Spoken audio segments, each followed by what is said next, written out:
Bu arishki bilan bolalikka sayohat qilamiz. Ko'pam vaqtinglarni olmaydi, osongina tayyor bo'ladi. Yumshoqqina saryoni saxirning pudratdan miksirlab olamiz.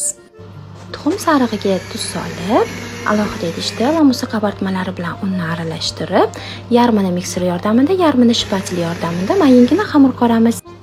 Ishlashga oson, plastilinga o'xshagan mayingina xamir bo'ladi.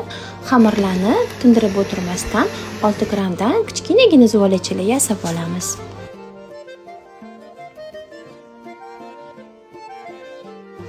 Zuvolachalarni qolipga solib, oldi-orqasini pishirib olamiz.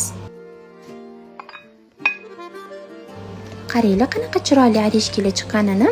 Chetidan chiqqan xamirlarini sita yordamida osongina olib tashlaymiz.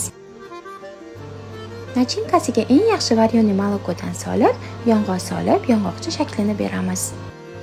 Mazasi og'izda eriydigan bu yong'oqchalar bilan siz bolalikka sayohat qilasiz.